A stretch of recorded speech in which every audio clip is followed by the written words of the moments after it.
Yeah, elevator pitch is one of my terms I beat up all the time because number one, nobody wants to be talked to in an elevator, and number two, nobody wants to be pitched. So I've replaced it with the term memory dart, which is an even shorter, more condensed version of an elevator pitch.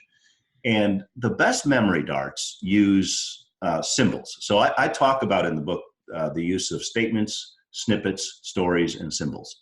Symbols are the most powerful and the most crystallized, and that is an analogy or a word picture. So if I say King of Clarity, I have already basically positioned myself as the top dog.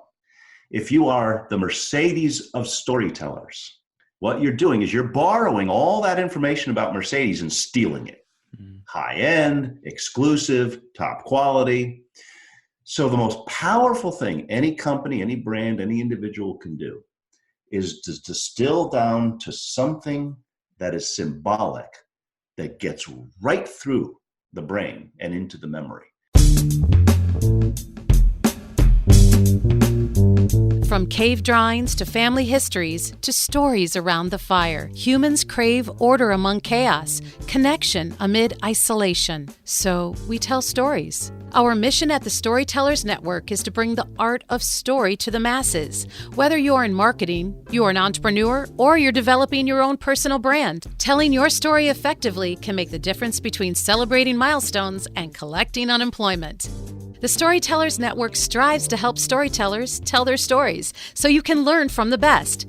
Now, your host, Dan Moyle. Welcome to Storytellers Network podcast. I'm your host, Dan Moyle, and I'm excited that you are here today to explore stories, storytelling, and clarity with today's guest. Now, before I get to the conversation, just a quick reminder, everything you need to know is at thestorytellersnetwork.com. Wherever you're listening, go to the website, thestorytellersnetwork.com. You can find resources there to help better tell your story. You can find past conversations and episodes to get more inspiration. You can subscribe through the email newsletter to get updates every month. Everything you need to know is at thestorytellersnetwork.com. So today's guest is Steve Woodruff. And I'm so excited to have Steve on the show. He is known as the King of Clarity. He's a consultant and author who has helped so many professionals, from solo consultants to Fortune 100 pharmaceutical companies. He helps them with their brand identity, their messaging, their DNA. He's best known for his intensive clarity sessions, which in less than a day unlock that company's DNA and market positioning and helps produce crystal clear messaging to generate sales and referrals. It's huge, and he's so talented at this. He also helps people find their professional purpose with Clarity Consulting. He's the author of Clarity Wins, a book where he helps people and businesses find clarity. Now, in our conversation, you'll hear how Chris Brogan actually is part of how he found that nickname, the King of Clarity, how a Russian oligarch and his French chateau plays a part in Steve's story, and so much more. So without any more chatter from me, let's get to Steve's stories. Well, Steve, welcome to the show. Thanks for taking time to talk to the storytellers today and give a little inspiration, man. It's a pleasure to be here. Always like talking to fellow storytellers. So that answers my first question then. You consider yourself a storyteller, yeah?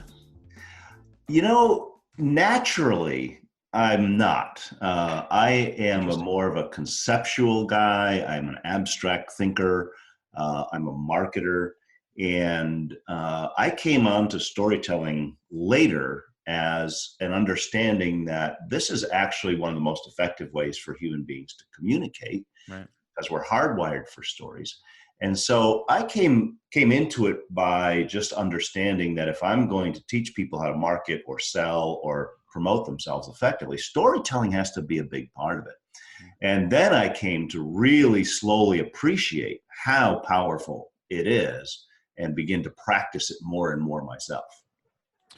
And as you came down that journey, where did you find inspiration to become that better storyteller? Did you look up to certain people and certain resources? There are people that do a good job with it.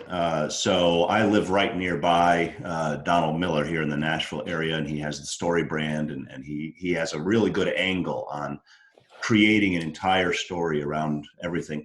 But I've always admired great communicators, and I have found historically the best storyteller I have ever run into is Jesus. He was fabulous at telling parables, telling stories, making illustrations and word pictures.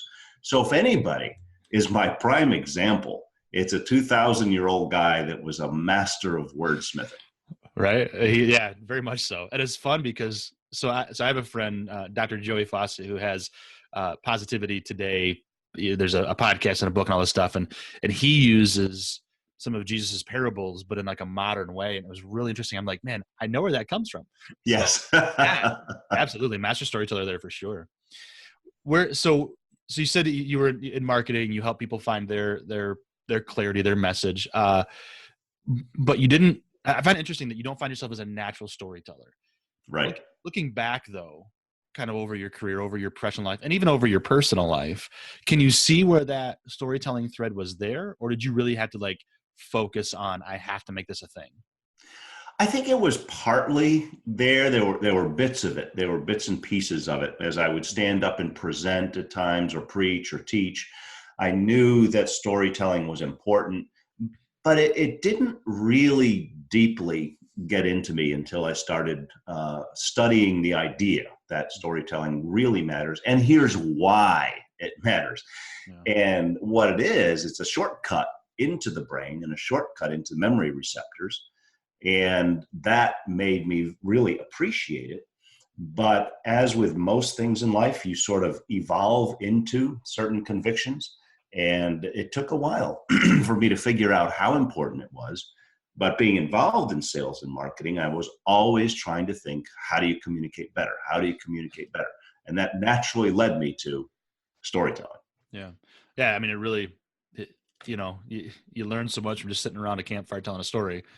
If we can translate that into a purposeful, strategic mode, that's important. And as someone who considers himself a storyteller all his life, I've found that career exists, which is awesome for storytellers. So anyway, I was doing a workshop yesterday with one of my pharmaceutical clients, and I have a workshop on clarity of communications. So I've managed to really build this into a business.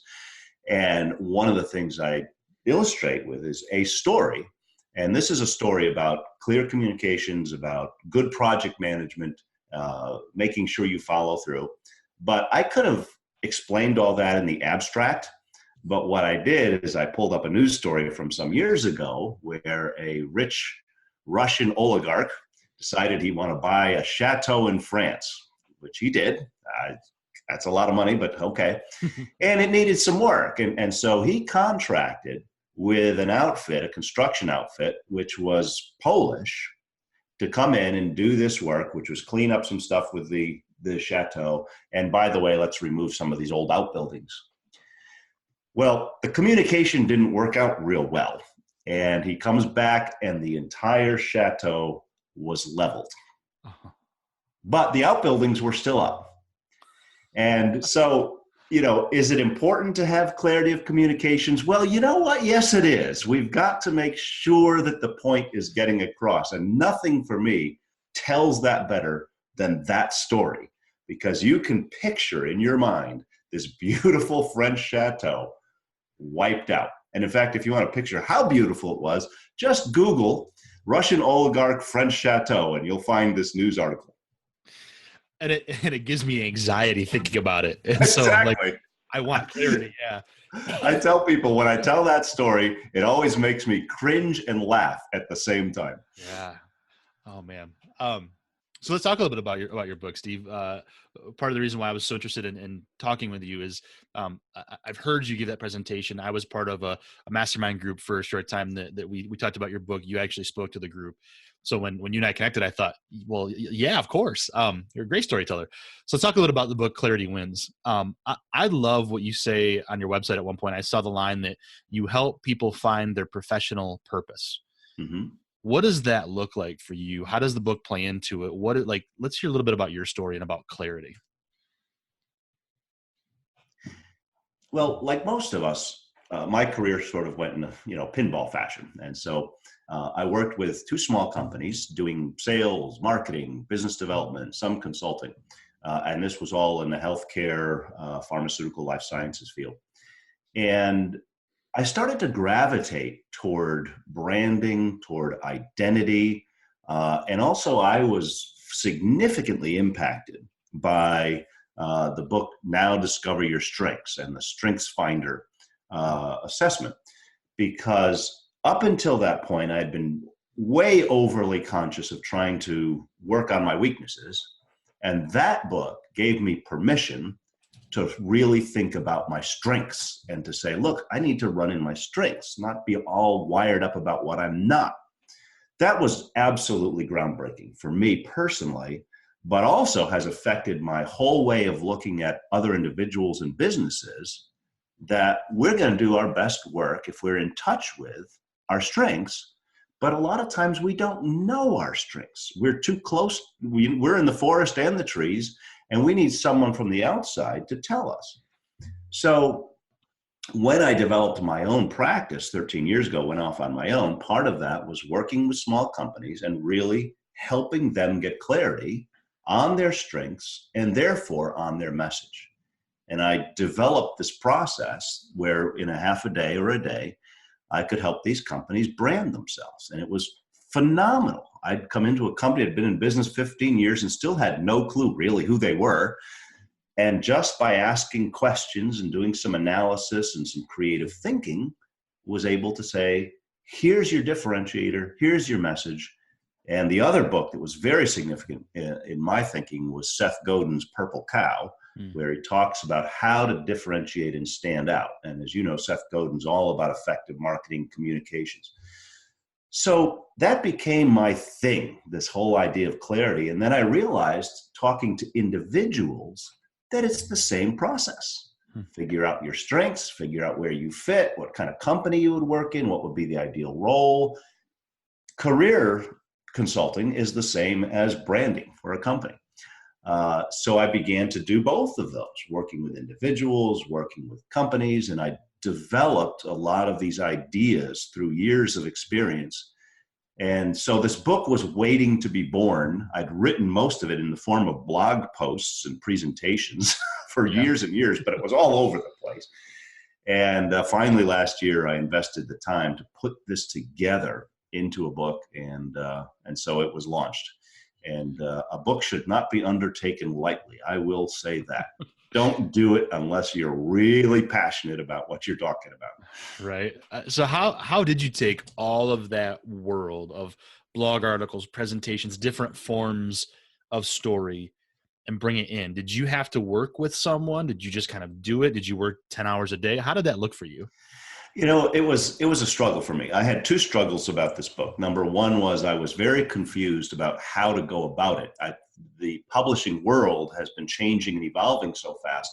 I was paralyzed. I'd been thinking about this book for years, but I could not decide how to go about it. I didn't know enough. I was, paralysis by analysis. So that was a problem. And the other problem was I had so much stuff, but I couldn't find the organizing principle. And all of this was fixed in one trip to Boston when I was going up to visit with one of my pharma clients, but I also had set up a visit with Josh Bernoff, who's somebody I've known through social media for years, well-known author. And as I'm flying up, I finally got the outline. You know how some stuff just takes time to process and process and process and I'm sitting at this plane. I can still picture it. And there it was. There was the structure. I thought, oh my goodness, now I've got something. And so an hour later, I'm sitting with Josh. We're just meeting and talking. And I said, hey, you're an author. Let me show you what I've come up with. And it turns out he's not only an author, he's an editor and a ghostwriter. And he was willing to act as a Sherpa to help me through the process and make the decisions. But then also I contracted with him to be my editor. And he's ruthless. It was wonderful. We had a great relationship. I wanted ruthless, and man, we got along real well. Man, all right. I loved it. So I conceptualized the stuff, but he really helped me get it right. And it was that combination of his expertise on publishing, writing, and editing that finally got this thing born. So I hear you say a couple of things in there. It took some deep thinking and removal from the forest to see the trees, right? So Yeah. that deep thinking, I have to think about this, critical thinking, that kind of thing. And then also you call them a Sherpa, someone to walk alongside you, and whether it's one person or maybe a group of people, Right. having those mentors that came before is kind of important then as a storyteller, huh? The mentors and the input from others. So absolutely invaluable. Over years, I've built a very large network, not only in the pharmaceutical industry, where I still do a lot of work, but in the marketing and technology and creative industries. Mm-hmm. And so there are a number of really smart people that I have open doors with both ways. And the help I've gotten from others as giving input and mentors and people I can bounce ideas off of has been absolutely incredibly helpful over the years. So the development of this message has been quite iterative and has a number of fingerprints on it, not just mine and not just Josh's. Yeah. And the other thing, I had to laugh because you said he was ruthless, and it was wonderful. I thought, man, there again, I get that anxious feeling of, don't tell me how bad my stuff is. How is that natural for you, or did you have to realize, like I've come to realize I need that? How was that journey for you? Were you just ready for that critical talk? Part of it is family background. So Okay. I am one of 4 boys, and boys are ruthless. Mm-hmm. And then my wife and I had 5 boys. So you have to have a thick skin if you're going to grow up with boys and bring up boys. So even though I do actually have a pretty sensitive nature, I have learned that a thick skin is pretty important survival mechanism, and that you can only make progress if people are willing to speak the truth to you. And also because I have a sarcastic sense of humor anyway, I found Josh's ruthlessness funny. I really enjoyed it. In fact, I wrote a couple blog posts giving some of his, best comments. Like, boy, it would be nice if this thing had an ending to it, and that's how we would talk. And that's not for everybody, but I absolutely wanted it. I don't want anybody tiptoeing around. Just tell me what you think. So sarcasm that I have will help me someday, and my daughters maybe. Okay, cool. Yeah, why not? So Steve, so I want to go back to the idea of helping people find their professional purpose. If you were talking with a storyteller today and saying, look, you've got all these ideas, all these things, where would you start to help them begin down that clarity road? What would be kind of your first introduction? So my method in working with people, and individuals, I usually spend a half a day. Companies, I spend a full day. But my method is the same. I spend the first portion of it asking for stories. This is where stories becomes really critical for me. And I not only talk about storytelling, I talk about story asking, which, by the way, is the best networking secret in the world. If you know how to ask people for their story, you will become a great networker. So what I do with clarity for the first hour or two is I ask story. I just say, tell me about this. And what I'm looking for is I'm asking for their success stories, their failure stories, how they got to where they are, what kind of work they really loved, what they hated, what company situations were good, what was bad. And because most of the people I work with are somewhere between 30 and 60, there's a work history there.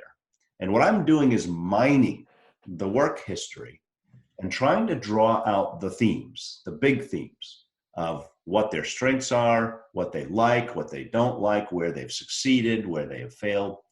And just by asking a lot of questions, inevitably, always, 100% of the time, the themes begin to pop out because I'm an objective observer. And often, and it's almost always 90 minutes in, for some reason, it's 90 minutes, and it's right after the first bathroom break. I don't know why that is, but I go to the bathroom and then it's like sitting in the plane and it all comes together. It's weird. But I'll say, you know what you're saying? What you're saying is, this is really you. And I'll just a few things. And it's like, oh, yeah. I'm not looking for what's the next job title. I want to get to the wiring of the person. I want to get to their DNA. And someone I was with yesterday that was part of the meeting in Chicago, she was talking about organizing the meeting, and I could see instantly she was built just like my wife. She was what I call a combobulator. So discombobulation is chaos. the combobulator brings it all together. And it was plain as day to me that she was a combobulator the way she was wired. And it only took me minutes to figure that out. And then I told her that's what she is. That's her brand. She's a combobulator. And she went, yeah, that's right. That's awesome.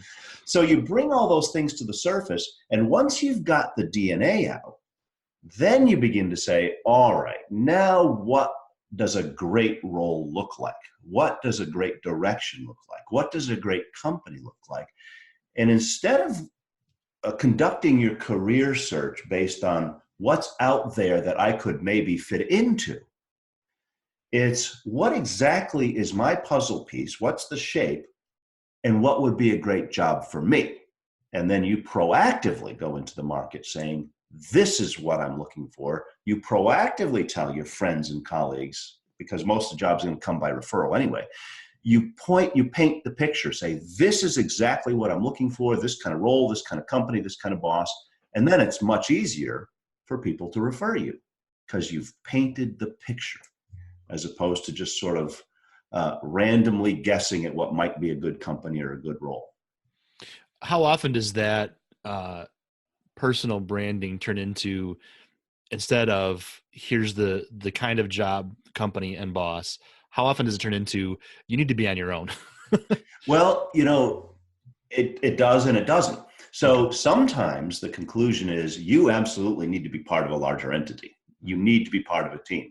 And one guy I did this with had gone out on his own. He had been part of large companies. He'd gone out on his own and he was miserable. He was a smart guy. He did good work. He was miserable. And as we talked it through, it was obvious he was not wired to be on his own as a solopreneur. Just not good for it, psychologically, emotionally, any of it. And so that changed his direction to look back at returning to a large company. But then there are others that it's obvious as day, they got to get out of the machine, you know? Right. And so then you start looking at, okay, let's consider all these gifts and strengths and drives. How would that look if you were to start your own business? And for me, that's not theoretical because that's exactly what I did 13 years ago. When I designed my business, I custom crafted it around me. There was no guesswork. This is my role because I figured nobody else is going to make a role for me except me. Right. So that's what I did. And man, that just sounds so incredibly rewarding. So that's very cool. What's even more rewarding for me, it's not so much rewarding for me is that I did it for myself. I mean, that's fine. But to do it with somebody else, to see the light come on, to see them realize that, wait, I've got something special. I've really got something incredible here and I can go after it and then have them find it. That thrills me like nothing else. If I could just do that all day, every day, and someone would pay all the bills, right, I would love it because there's no greater thrill for me than having somebody look in the mirror and say, oh, now I see. Now I get it. It kind of feels like having the bird leave the nest, right? Yeah.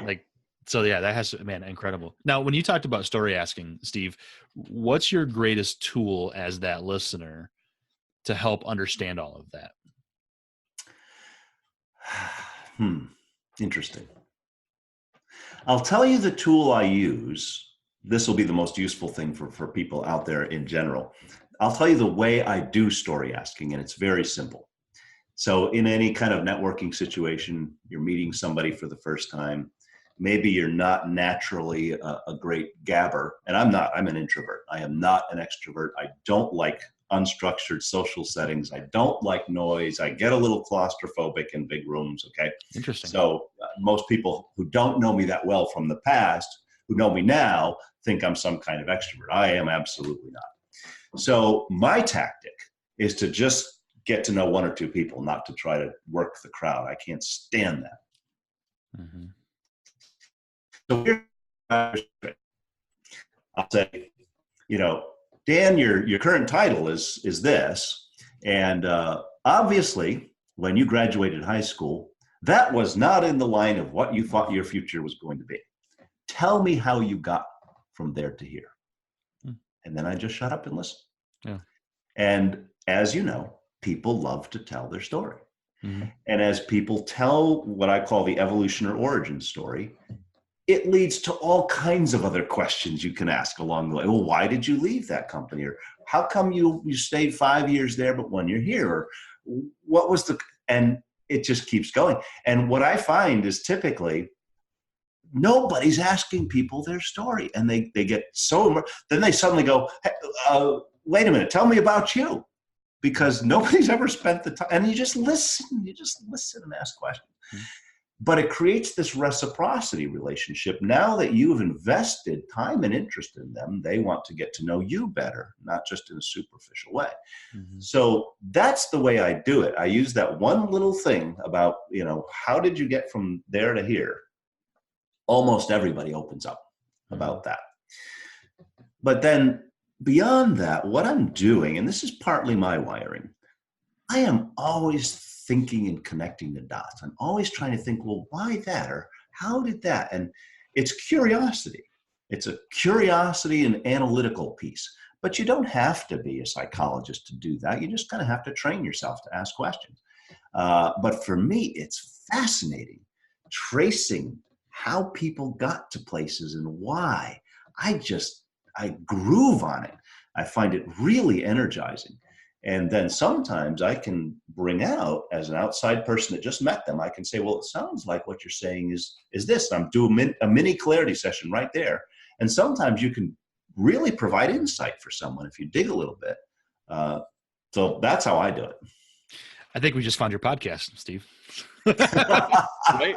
Maybe you're right. I'll just get people on the podcast say, well, how'd you get from there to here? And I'll just sit here like this and, blah, blah, blah, blah, blah, blah, blah. Okay, that's it for today. Thanks, Dan. That's awesome. And you're right. It's incredible to think about how much people do like to tell their story, and not necessarily in an egotistical or selfish way. It's part of who we are. And I mean, don't get me wrong, I love to tell my story, but I love to listen. How did you get there? What did you do? Tell me about your family. What about your beliefs, whatever that is. Mm-hmm. Yeah, it is. It's absolutely incredible. And then that, I think for a lot of us, that then can convert into telling their stories as well. I mean, I find myself after these interviews, these conversations, and after reading books, quoting people, saying things, well, Douglas Burdett told me this, Seth Godin said that, Steve Woodruff said this, and people are like, wait, you know those people? Well, sort of, but I just read a lot or listen a lot. That's right. Well, you listened, talked, absorbed, read, so you know them in ways that most people don't. And no, you're not best buds from 30 years ago, but you've learned some things, you've thought about some things, you've analyzed some things. And sometimes those things can really, really shape you.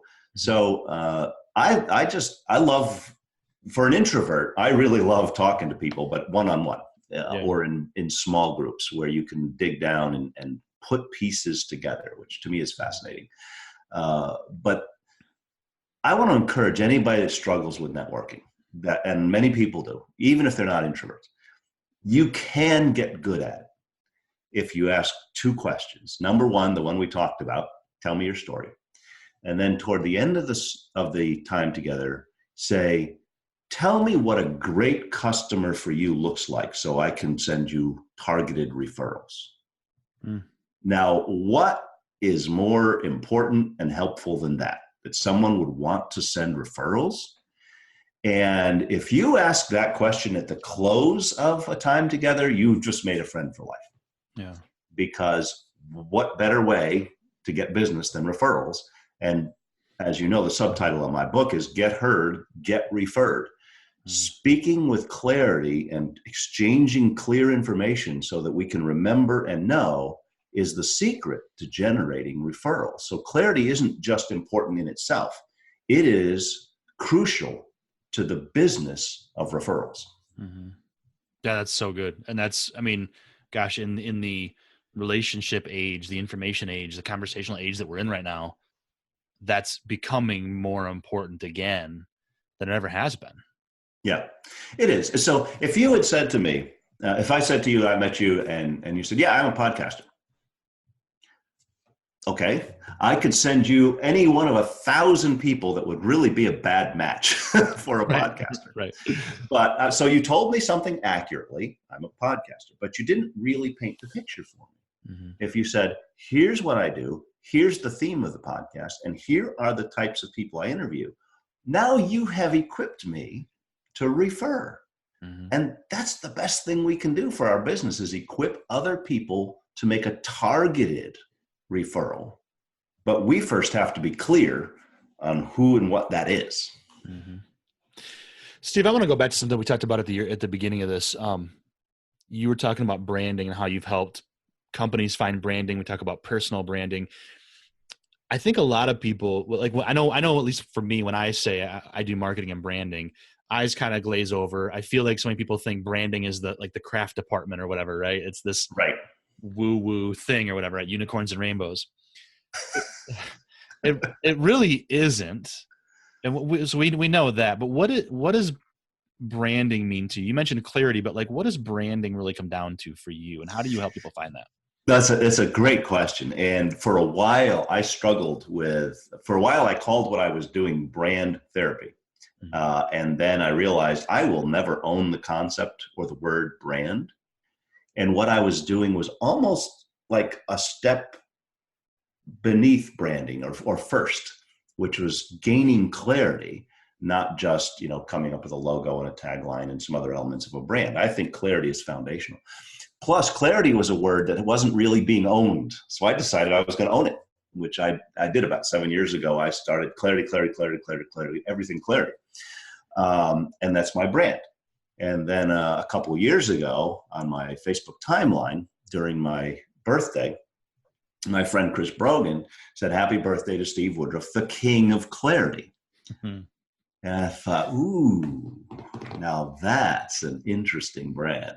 Yeah. And something in me didn't like the presumption and the kind of chutzpah wasn't, but something else that is killer. So I took it and ran with it. And excellent branding is a crystallization of something that gets across and gets remembered quickly. So I could give you 5 bullet points and a white paper and a website about my philosophy of branding and marketing. But that's not helpful for you. You don't have the brain capacity for all of that, and it's not crystallized. If I say to you, well, they call me the king of clarity, and I help people with the first 2 moments of truth,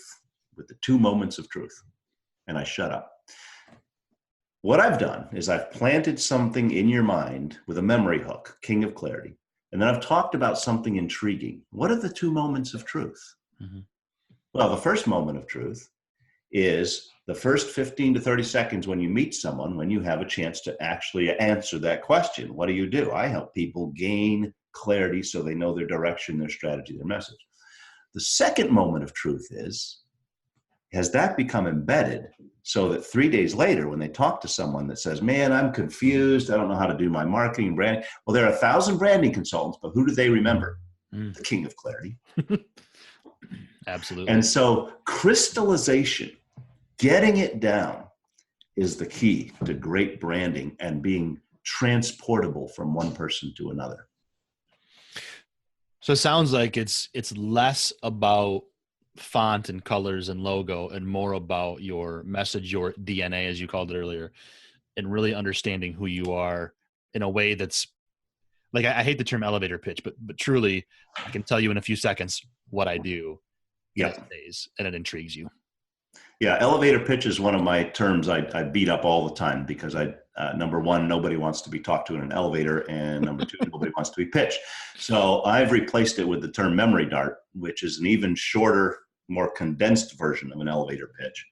And the best memory darts use symbols. So I talk about in the book the use of statements, snippets, stories, and symbols. Symbols are the most powerful and the most crystallized, and that is an analogy or a word picture. So if I say king of clarity, I have already basically positioned myself as the top dog. If you are the Mercedes of storytellers, what you're doing is you're borrowing all that information about Mercedes and stealing it. Mm. high end, exclusive, top quality. So the most powerful thing any company, any brand, any individual can do is to distill down to something that is symbolic, that gets right through the brain and into the memory. And that beats logo, and that beats, colors and all that. And I appreciate great design. I love great design. Sure. But I think the tagline and the condensed versions and the little stories that accompany it and the hashtags that show your major themes, that's the essence of good branding. Mm. Good news for all the writers out there. Yeah. And it's funny because I've found over the years, tell me if you found this too, as a writer over the years, sometimes the less I write, the better. A 2-word tagline can be much better than a 10-word tagline. Correct. Yeah. And it has to be very simple. So one of my favorites, one of the favorite contrasts I have, and I bring this up in the book and I bring it up in my workshops, is the 2 big delivery companies that come to your door every day. So FedEx has this beautiful, simple, clear tagline: the world on time. What else do you need to know? They cover the world, they get it there on time. I absolutely love that. But every time I ask anybody what's on a UPS truck, nobody can answer the question, besides the fact that it's brown and has the UPS logo. But UPS has chosen to use 2 unbelievably obscure and forgettable phrases on their 120,000 moving billboards that go in front of a huge amount of the population every day, and nobody remembers what the truck says. To me, that's the greatest marketing sin of all time. Yeah. They have 2 awful phrases. One, synchronizing the world of commerce.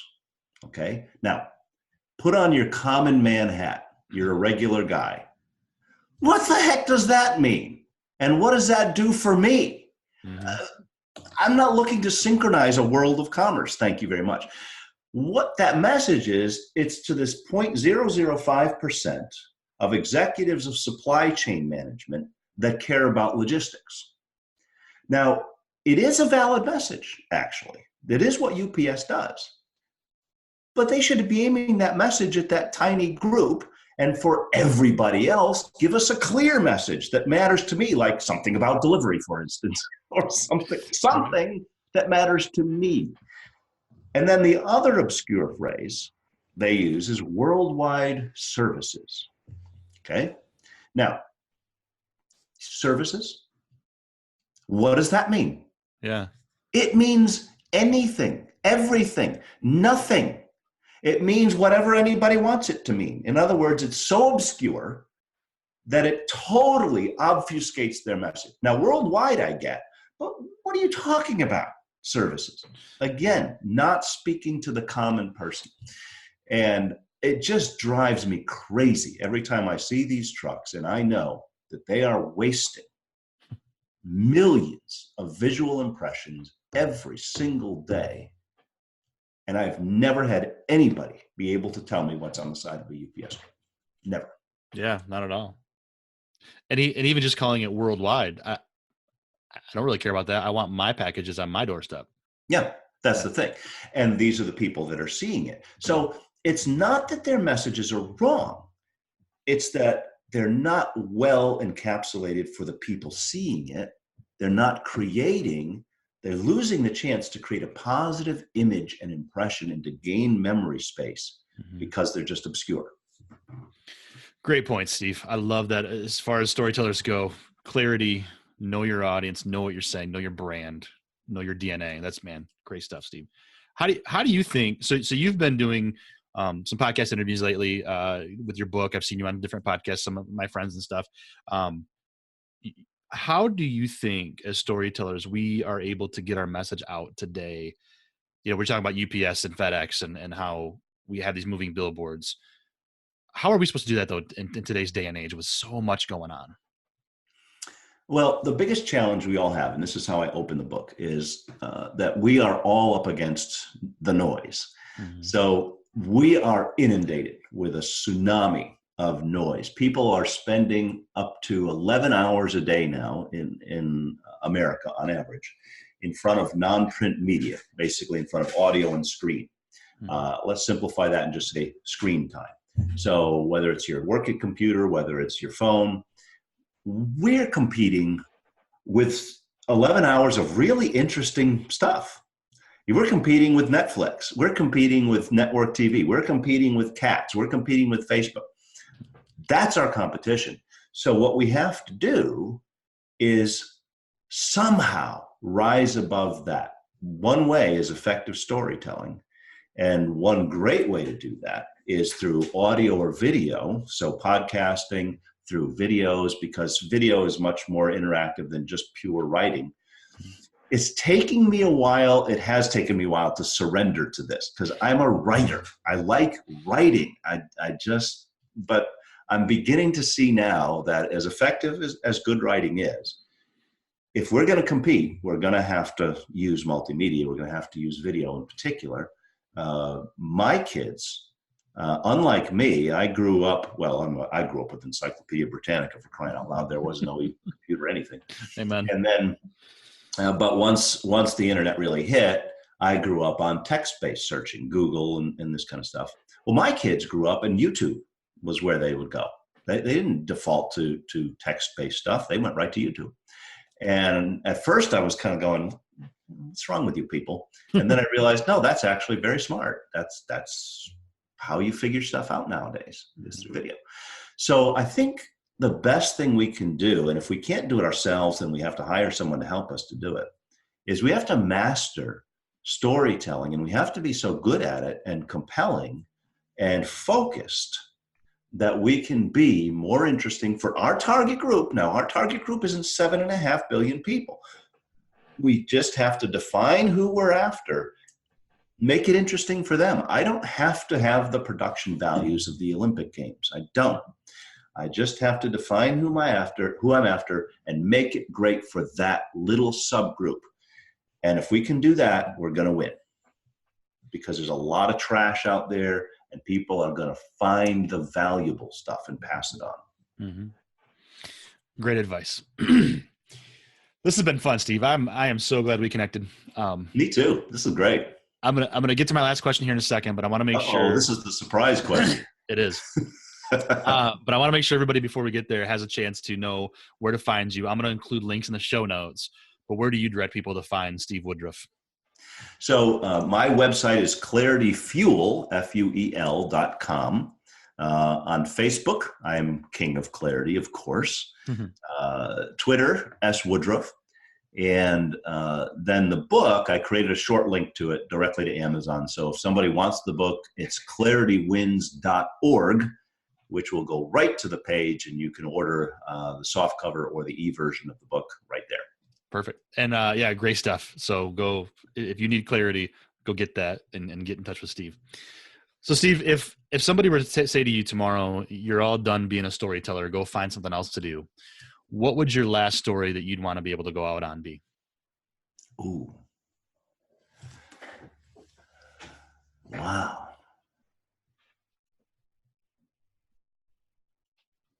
That's a tough one. You mentioned you're going to ask a surprise question at the end, and you could either tell me in advance or let it be a surprise. And I said, I'll let it be a surprise. Maybe I should have asked what that was in advance.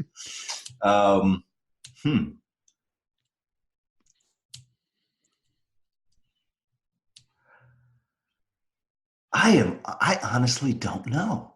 That is, I have never thought of that before.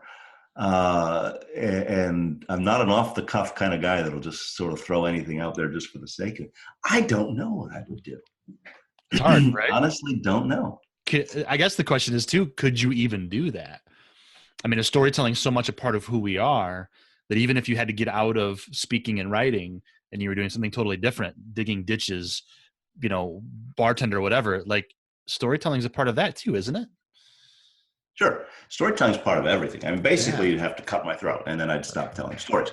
Right. But storytelling is just woven into what we do. It's how, before the printing press, it was how humans communicated. And that's one reason why it's so powerful, is that our brains are wired for story because that's how we learned. So there's really not going to be an end to it. If I was going to have to stop doing it professionally, then that would be one thing. I could actually probably figure out something that would be a final chapter, although I still don't know what that is. But I don't think I'd ever stop telling stories. Even if I tried, I don't think I could, because we just do it. Absolutely. Perfect answer. Absolutely great, man. Steve, thank you so much for taking time to talk to the Storytellers today. It was a pleasure. Oh, I appreciate it. Thanks for having me, Dan. So there you have it. What a conversation. Thank you so much, Steve Woodruff, for joining me on the Storytellers Network.